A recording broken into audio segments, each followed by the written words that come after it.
بسم اللہ والصلاة والسلام علی رسول اللہ وعلی آلہ وصحبہ ومن والاه۔ محترم ناظرین کرام، عزیز بھائیوں، بزرگوں اور دوستوں،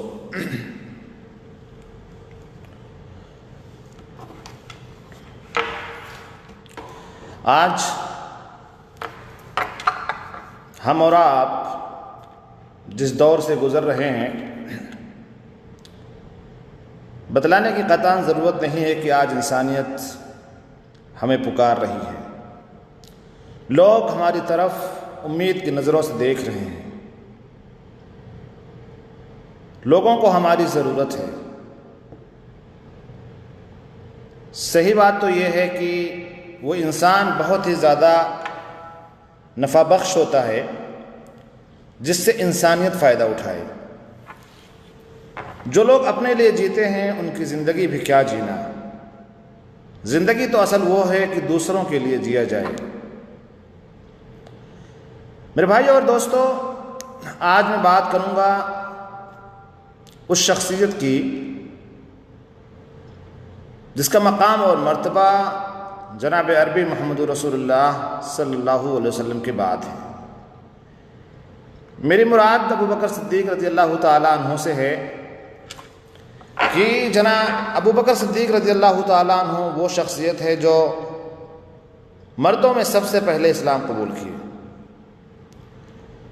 ابو بکر رضی اللہ تعالیٰ عنہ کی شخصیت وہ شخصیت ہے کہ جب پوری دنیا اللہ کے رسول صلی اللہ علیہ وسلم کی تکذیب کر رہی تھی، جھٹلا رہی تھی، تو آپ صلی اللہ علیہ وسلم کی تصدیق کرنے والے پہلے شخص ابو بکر صدیق رضی اللہ تعالیٰ عنہ تھے، جس کی وجہ سے اللہ کے رسول صلی اللہ علیہ وسلم نے انہیں ٹائٹل ہی دیا تھا، صدیق۔ آئیے ان کی زندگی میں دیکھتے ہیں کہ وہ انسانیت کے لیے کیا کچھ کرتے تھے جب وہ خلیفہ بنے اور خلیفہ بننے سے پہلے۔ ایک دن مجلس میں بہت سارے صحابہ کرام بیٹھے ہوئے تھے، اور اس مجلس میں اللہ کے رسول صلی اللہ علیہ وسلم نے صحابہ کرام سے سوال کیا، پوچھا، کہا کہ آج جنازے میں کس نے شرکت کی ہے؟ سوالات سنیں اور دیکھیں کہ کون اس کے اندر آگے بڑھ کر کے آتا ہے، کون ہے من السابقین الاولین۔ جس طرح سے سب سے پہلے اسلام قبول کرنے والے مردوں میں ابو بکر صدیق رضی اللہ تعالیٰ عنہ ہیں، آج یہاں بھی ہر سوال کے جواب میں یا ہر سوال کے جواب کے آگے ابو بکر صدیق لکھا جا رہا ہے۔ آپ صلی اللہ علیہ وسلم نے پوچھا کہ آج کس نے جنازے میں شرکت کی ہے؟ سیدنا ابو بکر صدیق رضی اللہ تعالیٰ عنہ نے فرمایا کہ میں نے اللہ کے رسول صلی اللہ علیہ وسلم۔ پھر آپ نے پوچھا کہ آج کس نے بھوکے کو کھانا کھلایا ہے؟ سوال نمبر 2 آ رہا ہے اللہ کے رسول صلی اللہ علیہ وسلم کی طرف سے کہ آج بھوکے کو کھانا کس نے کھلایا ہے؟ پھر اس جواب کے آگے ابو بکر صدیق رضی اللہ تعالیٰ عنہ کا نام آ رہا ہے۔ ابو بکر صدیق رضی اللہ تعالیٰ عنہ نے فرمایا کہ میں نے کھانا کھلایا ہے اللہ کے رسول صلی اللہ علیہ وسلم۔ پھر آپ صلی اللہ علیہ وسلم نے ایک سوال کیا کہ آج اللہ تبارک و تعالیٰ کی رضا جوئی کے لیے کس نے روزہ رکھا ہے؟ سارے صحابہ خاموش ہیں۔ پھر ابو بکر صدیق رضی اللہ تعالیٰ عنہ بول پڑتے کہ میں نے کھانا کھلایا ہے، میں نے روزہ رکھا ہے۔ 3 سوال آئے، تینوں سوالوں کے سامنے، تینوں جوابوں کے سامنے لکھا گیا ابو بکر صدیق، ابو بکر صدیق، ابو بکر صدیق۔ اب ایک چوتھا سوال آتا ہے، آپ صلی اللہ علیہ وسلم نے پوچھا کہ یہ بتاؤ کہ آج بیمار کی عیادت کس نے کی ہے؟ سارے صحابہ خاموش ہیں۔ پھر اس جواب کے سامنے لکھا جاتا ہے ابو بکر صدیق، آپ نے فرمایا کہ اللہ کے رسول میں نے عیادت کی ہے، میں نے بیمار کی عیادت کی ہے۔ جب ان چاروں سوالوں کے سامنے ابو بکر صدیق رضی اللہ تعالیٰ عنہ کا نام ایک ہی دن کے اندر آ گیا، تو آپ صلی اللہ علیہ وسلم نے ارشاد فرمایا کہ جس آدمی میں یہ 4 باتیں جمع ہو جائیں وہ جنتی ہے۔ سبحان اللہ۔ سارا کام انسانیت کا، جنازے میں شرکت، کھانا کھلانا، روزہ رکھنا، بیمار کی عیادت کرنا، یہ کوئی معمولی کام تو نہیں ہے کہ ایک دن میں کسی کے پاس جمع ہو جائیں۔ ہاں میں نے بہت سارے لوگوں کو دیکھا ہے کہ وہ روزے کے حریص ہوتے ہیں، روزہ رکھتے ہیں، لیکن ان سے دوسری چیزیں مفقود ہیں۔ میں نے بہت ساروں کو دیکھا ہے کہ وہ جنازے میں شرکت کے لیے کافی حریص ہوتے ہیں۔ میں ریاض گیا ایک بار، تو وہاں میں نے دیکھا ایک شیخ کے ساتھ میں تھا، میں میرے خیال سے ظہر سے پہلے سے لے کر کے مغرب تک ان کے ساتھ میں تھا، تو 2 جنازے میں انہوں نے شرکت کی۔ تو ایسے بھی لوگ ہیں، لیکن یہ چاروں چیزیں کسی ایک انسان کے اندر ایک ساتھ جمع ہو جائیں، ایسے لوگ بہت کم ملتے ہیں۔ بہرحال آج کے تناظر میں بات یہ کہنا چاہتا ہوں کہ آج انسانیت ہمیں ڈھونڈ رہی ہے، ہمیں تلاش رہی ہے کہ ہے کوئی ان کی مدد کرنے والا۔ آج جب لاک ڈاؤن کیا جا رہا ہے پورے تمام ملکوں میں اور لوگ بھوک بھری کے شکار ہو رہے ہیں، کچھ تنظیمیں ایسی ہیں جو کھل کر کے سامنے آ رہی ہیں، لیکن آج میں نے ایک مضمون پڑھا اور وہ بات میں صداقت، کہ آج لوگ ایک کیلا کسی کو اگر دیتے ہیں تو سیلفی لیتے ہیں، فوٹو لیتے ہیں۔ آپ بتائیے کہ آپ اس کی مدد کر رہے ہیں کہ آپ اس کی تذلیل کر رہے ہیں؟ مت دیجیے، اس کو لے کر کے سوشل میڈیا کے حوالے کیا جاتا ہے۔ بڑا عجیب معاملہ ہے، یعنی وہ تصویریں جن کو ہم کہتے ہیں کہ ان کو پردے کے پیچھے رکھنا چاہیے، یعنی عورتوں کی تصویریں، اور بہت افسوس کے ساتھ کہنا پڑ رہا ہے کہ عورتوں کی تصویروں کو لیتے ہوئے دیتے ہوئے اس کے فوٹوز لیے جاتے ہیں اور اس کو وائرل کیا جاتا ہے۔ مت کریے یہ سب۔ ہاں اگر آپ کو بطور یاد دہانی یا ان لوگوں کے لیے لینے ہیں، دکھانے ہیں، تو 2-4 فوٹوز آپ سامان کے لے لیجئے۔ اگر اتنا دکھا دیں گے تو میرے خیال سے وہ لوگ جنہوں نے آپ کے ساتھ مشارکہ کیا ہوا ہے، وہ لوگ جو ایک ٹیم بنا کر کے آپ کے پاس آئے ہیں اور آپ سے توثیق اور تصدیق چاہتے ہیں، تو میرے خیال سے وہ کافی ہو جائے گا۔ فرد کا فوٹو لے کر کے اس کو فیس بک کے حوالے کرنا، واٹس ایپ کے حوالے کرنا، میں نہیں سمجھتا ہوں کہ عقل مندی ہے۔ بہرحال میرے بھائیوں اور دوستوں، انسانیت کی خدمت کریے، اس سے بڑھ کر کے کوئی چیز نہیں ہے۔ اللہ تبارک و تعالیٰ نے ارشاد فرمایا ہے، واللہ فی عون العبد ما کان العبد فی عون اخیہ، کہ اللہ تبارک و تعالیٰ بندے کی مدد اس وقت تک کرتا رہتا ہے جب تک بندہ بندے کی مدد کرتا ہے۔ ہمیں اور آپ کو اللہ تعالیٰ کی مدد کی ضرورت ہے، اور وہ کسی ایک وقت نہیں بلکہ ہمیشہ جب تک ہم زندہ ہیں۔ اگر اللہ تبارک و تعالیٰ کی تائید اور نصرت شامل حال نہ رہی تو ہم اس دنیا کے اندر ایک پل بھی جی نہیں سکتے ہیں، ہماری زندگی خوشگوار نہیں گزر سکتی ہے۔ اس لیے اگر آپ چاہتے ہیں کہ آپ کی زندگی خوشگوار گزرے، اگر آپ چاہتے ہیں کہ آپ کو اللہ تبارک و تعالیٰ کی مدد ملے، تو دوسروں کی مدد کیجیے، بندوں کی مدد کیجیے، اس حدیث کو سامنے رکھتے ہوئے کہ واللہ فی عون العبد ما کان العبد فی عون اخیہ۔ کرو مہربانی، کرو مہربانی تم اہل زمیں پر، کرو مہربانی تم اہل زمیں پر، خدا مہرباں ہوگا عرش بری پر۔ محترم ناظرین کرام، ہم جب بھی بات کرتے ہیں تو اللہ کے رسول صلی اللہ علیہ وسلم کی بات کرتے ہیں، صحابہ کرام کی بات کرتے ہیں، تابعین کی بات کرتے ہیں، تبع تابعین کی بات کرتے ہیں، اسلاف کی بات کرتے ہیں، ائمہ کی بات کرتے ہیں۔ آئیے میں آپ کو ایک جھلک دکھاتا ہوں صحابہ کرام کی زندگی میں کہ صحابہ کرام نیکیوں کے لیے کس قدر حریص رہا کرتے تھے، ایک دوسرے پر سبقت لے جانے کے لیے وہ کس قدر حریص رہا کرتے تھے۔ وہ دنیا کے بارے میں بالکل پوچھتے ہی نہیں تھے، بلکہ ان کے سوالات اللہ کے رسول صلی اللہ علیہ وسلم کے سامنے ہوتے تھے تو وہ یہ پوچھتے تھے کہ وہ کتنا کام کر لے جائیں کہ اس کے ذریعے سے نیکیاں زیادہ سے زیادہ اکٹھا کر لے جائیں۔ آپ دیکھیں کہ وہ جماعت جو اللہ کے رسول صلی اللہ علیہ وسلم کے پاس آئی تھی، اس میں سے ایک فقراء اور مساکین کی ایک بڑی تعداد تھی۔ وہ آئے اللہ کے رسول کے پاس اور کہا کہ ذهب اہل الدثور بالاجور یا رسول اللہ، اے اللہ کے رسول، یہ جو مالدار لوگ ہیں یہ اجر میں ہم سے سبقت لے گئے۔ پھر انہوں نے آگے ایکسپلین کیا کہ وہ لوگ بھی روزہ رکھتے ہیں، ہم لوگ بھی روزہ رکھ لیتے ہیں، ہم بھی نماز پڑھتے ہیں، وہ بھی نماز پڑھتے ہیں۔ دیکھیں، سوچ دیکھیں، لیکن وہ ان کے پاس صدقہ و خیرات کرنے کے لیے مال زیادہ ہے، وہ صدقہ و خیرات کر لیتے ہیں، پیچھے رہ جاتے ہیں۔ تو اللہ کے رسول صلی اللہ علیہ وسلم نے وہاں بتلایا تھا سبحان اللہ والحمد للہ ولا الہ الا اللہ واللہ اکبر ولا حول ولا قوت الا باللہ واماطۃ الاذى عن الطریق صدقہ وابتسامۃ لوجہ اخیک صدقہ، یہ ساری چیزیں بتلائی تھیں۔ تو کہنے کا مقصد یہ ہے کہ صحابہ جب بھی پوچھتے تھے، جب بھی سوچتے تھے، جب ان کی بات ہوتی، جب ان کی مجلسیں سجتی تھیں، تو اسی کو لے کر کے ہوتی تھی کہ سبقت کیسے لے جائیں۔ آج تو اللہ تبارک و تعالیٰ نے ہمیں موقع بھی دے دیا ہے کہ ہم لوگوں کے بیچ جائیں، ان کی مدد کریں، ان کے حاجات کو پوری کریں، اور بہت سارے لوگوں کی ایک کیٹیگریاں ہیں جن کی آپ مدد کر سکتے ہیں۔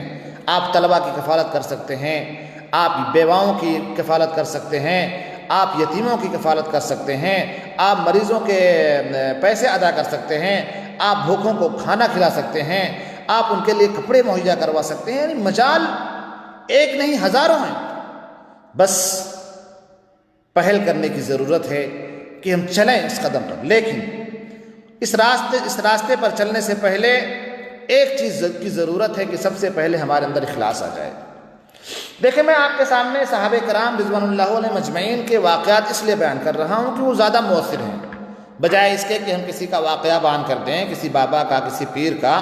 تو اس سے زیادہ بہتر ہے کہ کوشش یہ کرتے ہیں کہ ہم آپ کے سامنے صحابہ کرام کی زندگی سے کچھ جھلک دکھا سکیں اور آپ کو اس دور میں لے جا سکیں کہ جس صحابہ کرام کے اندر بھی حالات ایسے تھے کہ وہاں بھی فقراء اور مساکین تھے اور وہاں بھی مالدار لوگ تھے۔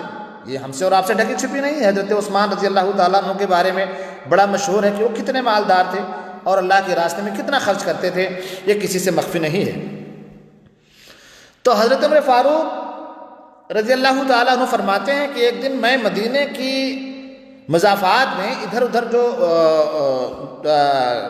آبادی تھی وہاں ایک جھوپڑی کے قریب پہنچا تو کیا دیکھتا ہوں کہ اس میں ایک بڑھیا بستر پر پڑی نظر آتی، کوئی بندہ نہیں، نہ اس کا بیٹا ہے، نہ اس کی بیٹی ہے، نہ اس کا شوہر ہے، نہ گھر میں کوئی خادم ہے، بس اکیلے ہیں، تنہا ہے، بستر پر پڑی ہوئی ہے، کوئی آگے پیچھے نہیں ہے۔ لیکن ایک چیز دیکھ کر کے مجھے بڑی حیرت ہوئی کہ اس کا گھر بڑا منظم تھا، صاف ستھرا، ہر چیز قرینے سے رکھا ہوا ہے، تمام چیزیں قرینے سے رکھی ہوئی ہیں، کہیں کوئی افراتفری کا ماحول نہیں ہے، کچھ پڑا نہیں ہوا ہے، کہیں سے بدبو نہیں آ رہا ہے، کچڑا نہیں پڑا، صاف ستھرا، کپڑے اس کے صاف ہیں، بستر اس کا صاف ہے، وہ خود صاف ستھری ہے، گھر بھی صاف ہے۔ حضرت عمر فاروق رضی اللہ تعالیٰ عنہ کہتے ہیں کہ میں نے بڑھیا سے پوچھا کہ اماں آپ کا یہ کام کون کرتا ہے؟ آپ اٹھنے سے رہیں، آپ اٹھ نہیں سکتی ہیں، تو آپ کا یہ کام کون کرتا ہے؟ انہوں نے عرض کیا کہ بیٹا ایک بندہ ہے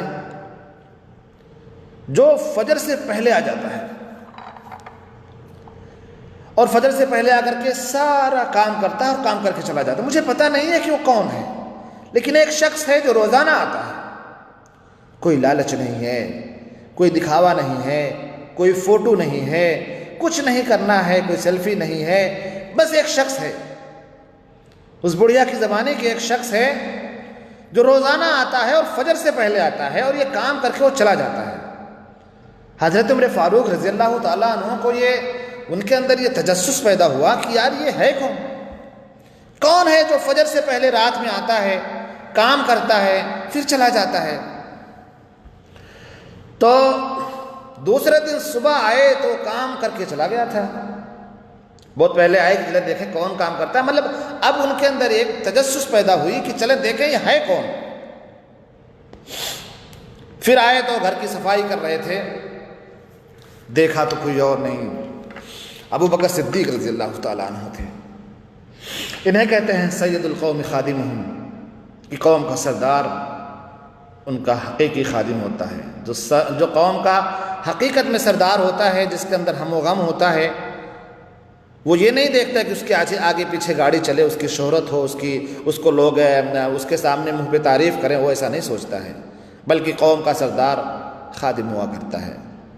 ابو بکر صدیق رضی اللہ تعالیٰ عنہ کئی گھرانوں کی مستقل کفالت کیا کرتے تھے اور محلے میں کئی گھروں میں بکریوں کا دودھ دیا کرتے تھے۔ ایک دن خلیفہ بننے کے بعد ان کا گزر ایک محلے سے ہوا تو ایک لڑکی نے دیکھا اور کہنے لگے کہ اب تو آپ خلیفہ بن گئے ہیں، اب ہماری بکریوں کا دودھ کون دہے گا؟ آپ نے فرمایا کہ مجھے تمہاری بکریوں کا دودھ دھونے سے کوئی چیز روک نہیں سکتی، گرچہ میں خلیفہ بن گیا ہوں لیکن میں کام تو وہی کروں گا نا، بلکہ خلیفہ بننے کے بعد میری ذمہ داری تو اور زیادہ ہو گئی ہے۔ اس لیے مومنوں، ہمیں میدان میں آنے کی ضرورت ہے۔ اللہ کے رسول صلی اللہ علیہ وسلم نے ارشاد فرمایا کہ یتیم کی کفالت کرنے والے کو نبی کریم صلی اللہ علیہ وسلم نے جنت میں رفاقت نصیب ہوگی۔ کہا تھا فتایا، فرمایا اللہ کے رسول نے کہ ایسے ہوں گے وہ لوگ۔ تو یہ وقت ہے انسانیت کی خدمت کرنے کا۔ آج جس طرح کی تصویریں ہر ملک سے آ رہی ہیں، خصوصاً ہم ان ملکوں کو دیکھتے ہیں جہاں کے ہم ہیں، ظاہر سی بات ہے ہم ہندوستان کے ہیں، ہماری نظر ہندوستان پر ہے، ہندوستان کی میڈیا کو ہم دیکھتے ہیں، وہاں کے سوشل میڈیا کو ہم دیکھتے ہیں، وہاں کے پیپرز پر ہماری نظریں ہوتی ہیں۔ جب ہم دیکھتے ہیں تو سوچتے ہیں اور ان کی جگہوں پہ اپنے آپ کو رکھ کے سوچتے ہیں کہ اگر ان کی جگہ پہ ہم ہوتے تو کیا ہوتا۔ ایسی تصویریں آتی ہیں کہ آپ دیکھ نہیں سکتے ہیں۔ میں نے ایک تصویر دیکھی کہ ایک شخص اپنے چھوٹے سے بچے کو، جس بچے کی عمر ابھی ماں اور باپ کے گود میں کھیلنے کی ہے، کھلکھلانے کی ہے، اس بچے کو اس شخص نے سائیکل پہ بٹھا کر کے آگے رومال سے باندھا ہوا ہے۔ وہ بچہ رومال میں جکڑا ہوا ہے اور وہ اس سائیکل سے سینکڑوں میل کا سفر کرنے پر مجبور ہے، اس لیے کہ اچانک لاک ڈاؤن کر دیا گیا۔ وہ جہاں رہ رہا تھا، وہ جہاں مزدوری کر رہا تھا، وہاں کوئی اس کا نہیں تھا، صرف وہ اپنے آپ کو جانتا تھا، اپنی بیوی کو جانتا تھا اور اپنے بچے کو جانتا تھا۔ کون آتا وہاں پہ؟ کون اس کی مدد کرتا؟ اس لیے اس نے نہ آؤ دیکھا نہ تاؤ دیکھا، سائیکل اٹھائی اور سینکڑوں کلومیٹر کا سفر اس سائیکل سے طے کرنے پر مجبور ہو گیا، اور اپنے اس بچے کو سائیکل کے آگے والی ڈنڈی پہ بٹھا کر کے اس کو رومال سے باندھ دیا اور جکڑ دیا۔ میرے بھائیوں اور دوستو، یہ تصویر ایک نہیں، ہزاروں تصویریں میرے سامنے سے بھی گزرتی ہیں، آپ بھی دیکھتے ہیں، بس دیکھ کر کے کچھ کر نہیں پاتے ہیں کیونکہ ہم بہت دور ہیں۔ لیکن ہاں اتنا تو کر سکتے ہیں کہ ہمارے جو لوگ وہاں پہ ہیں، ہم ان کو اس بات پر ابھار تو سکتے ہیں، ان کو کہہ سکتے ہیں، ان کے پاس پیسے تو بھیج سکتے ہیں، ان سے کہہ سکتے ہیں کہ چلو یار، آپ اگر ان تک نہیں پہنچ سکتے تو اپنے ارد گرد جو لوگ ہیں ان تک تو پہنچ سکتے ہو، 2 4 6 ہزار 10 ہزار 20 ہزار تو ہم ڈال سکتے ہیں، ڈالیں، ہر ایک قدم کو بڑھائے۔ یہاں پہ میرے بھائیوں اور دوستو، ضرورت ہے کہ ہر کوئی میدان میں آئے۔ ایک حدیث ہے جس کے اندر بڑے عجیب انداز میں بھوکے کا، پیاسے کا، بیمار کا ذکر آیا ہے۔ حدیث غالباً مسلم شریف کے اندر موجود ہے۔ اس کے راوی ابو ہریرہ رضی اللہ تعالیٰ عنہ کہتے ہیں کہ نبی اکرم صلی اللہ علیہ وسلم نے فرمایا، قیامت کے دن اللہ تبارک و تعالیٰ فرمائے گا، اے آدم کے بیٹے، میں بیمار ہوا تھا، تو نے میری عیادت نہیں کی۔ دیکھیں، اللہ تبارک و تعالیٰ اس سے کہے گا کہ اے آدم کے بیٹے، میں بیمار ہوا تھا، تو نے میری عیادت نہیں کی۔ بندہ کہے گا، میرے اللہ تو رب العالمین ہے، میں کیسے تیری عبادت کرتا، میں تیری کیسے عیادت کرتا، میں تیری بیمار کرسی میں کیسے کرتا؟ اللہ فرمائے گا، میرا فلاں بندہ بیمار تھا تو نے اس کی عادت نہیں، پتہ چلا تھا تجھے اس کی عادت کرنی تھی لیکن نے اس کی عادت نہیں کی۔ اللہ تعالیٰ کہے گا کہ میرا فلاں بندہ بیمار تھا، نے اس کی عادت نہیں کی، اگر تو اس کی عیادت کرتا تو مجھے اس کے پاس ہی پا جاتا۔ اس کے بعد اللہ تبارک و تعالیٰ پھر کہے گا کہ اے آدم کے بیٹے، میں نے تجھے کھانے کو دیا تھا لیکن میں بھوکا تھا، نے مجھے کھانا نہیں کھلایا۔ یہ حدیث ہمیں سوچنے پر مجبور کر رہی ہے کہ صرف اپنے گھر کی، ہماری سوچ اپنے گھروں کی چوکھٹوں تک کیوں؟ ہماری سوچ صرف اپنے بچوں کی حدوں تک کیوں؟ صرف اپنی فیملی کو ہم کیوں سوچتے ہیں؟ کیوں نہیں ہم جاتے ہیں میدان میں؟ کچھ پوسٹ ایسے ہوتے ہیں جو جب پڑھے نا تو پڑھنے کے بعد انسان سوچنے پر مجبور ہو جاتا ہے کہ یہی حقیقت ہے، یہ فیکٹ ہے، لیکن ہم ہیں کہ ہم کچھ کرنے کے لیے تیار ہی نہیں ہیں۔ میرے بھائی اور دوستو، اللہ تبارک و تعالیٰ اس سے کہے گا کہ میں بھوکا تھا، نے مجھے کھانا نہیں کھلایا۔ بندہ کہے گا، پروردگار تو رب العالمین ہے، میں تجھے کیسے کھانا کھلاتا؟ اللہ تعالیٰ فرمائے گا کہ میرا فلاں بندہ بھوکا تھا، تو نے اس کو کھانا نہیں کھلایا، اگر تو اسے کھانا کھلاتا تو مجھے اس کے پاس ہی پاتا۔ پھر کہے گا کہ آدم کے بیٹے، میں نے تجھے پانی دیا لیکن میں پیاسا تھا، میں نے مہیا کرایا تجھے پانی کو، کہ دنیا کے اندر جتنی چیزیں ہیں ساری کی ساری اللہ تبارک و تعالیٰ کی دی ہوئی ہیں، تو نے مجھے پانی نہیں پلایا۔ بندہ کہے گا کہ تو رب العالمین ہے، میں تجھے کیسے پانی پلاتا پروردگارا؟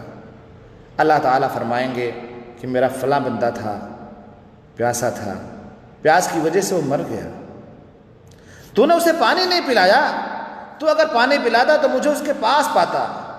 آپ دیکھو کہ اللہ کے رسول صلی اللہ علیہ وسلم نے کتنے حسین پیرائے میں اس خدمت خلق کی طرف ہمیں ابھارا ہے کہ جاؤ اور اللہ کے رسول صلی اللہ علیہ وسلم نے ہمیں جو تعلیمات دیے ہیں اگر اس کے اوپر ہم عمل کریں تو دیکھیں کہ اور اس کو اگر اپنی زندگی میں لائیں تو ہمیں اس کی عظمت کا احساس ہوگا کہ ہاں ہمیں اللہ تبارک و تعالیٰ نے جس مقصد کے لیے پیدا کیا تھا ہم وہ کام کر رہے ہیں۔